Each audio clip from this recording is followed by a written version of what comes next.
So one of the questions I get quite a bit is revolving around ServiceTitan and QuickBooks and which data is accurate and how come the numbers don't tie. A specific manifestation of this would be, oh, you know what? My revenue numbers in the two systems don't align. I don't know how to bonus my team.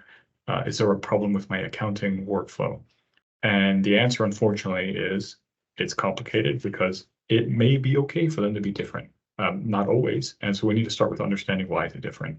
A couple of baseline explanations. There are timing differences between when you invoice in ServiceTitan and when you recognize that revenue potentially in QuickBooks. So for that reason, you may have slight differences between the applications. Beyond that, you may invoice items in ServiceTitan which are not revenue generative. An example of this may be linked to your deferred revenue and how you want to defer that. It may be linked with certain expenses that are included on the invoice. As a result, if you were looking at an invoice report in ServiceTitan and your revenue report within QuickBooks, they may not tie. There may be an underlying issue with you didn't batch a specific transaction. That's a particular risk. So what I like to start with is to say that the real issue here is to make sure your accounting workflow is robust and not to say is there a gap. If there's a large gap, it's likely an indication there's a problem with the workflow. But it's pretty normal for there to be a slight difference over the course of a year of a couple percentage points between those two systems. And I don't necessarily have a problem with that. Now, let's link this back to the original question. I have teams that I need to budget or I need to bonus. And the question is, do they trust ServiceTitan? Do they trust QuickBooks? Team accounting will be, oh, we only trust QuickBooks. And operations team is like, oh, we only trust the operational system. Which numbers should I rely on? The first point is, don't force those numbers to tie if that doesn't necessarily make sense. We can talk about that in more detail depending on the application.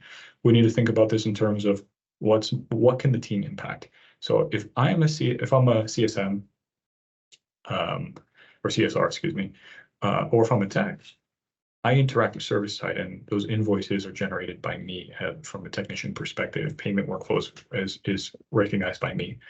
It makes sense for my budgeting and my bonusing to be linked to what's in ServiceTitan. If there's some accounting hocus pocus that goes on after the fact that impacts the QuickBooks numbers, there's no way I'm going to be able to account or manage that. And as a result, even if they don't tie, it makes sense for ServiceTitan to be used as the basis of those numbers, as long as somebody can reconcile those numbers back to QuickBooks. Same thing if you have a gross margin budget for example, department manager. Having said that, the accounting team probably is like, oh, that makes us uncomfortable because we can't tie those numbers. If you can't understand the gap between those two systems, back to those parameters I mentioned earlier, you're not doing a good job as an accounting department because your source system is ServiceTitan. You need to be able to understand that workflow and understand where the reconciliation gaps are. So anyway, just a quick thought. Thank you.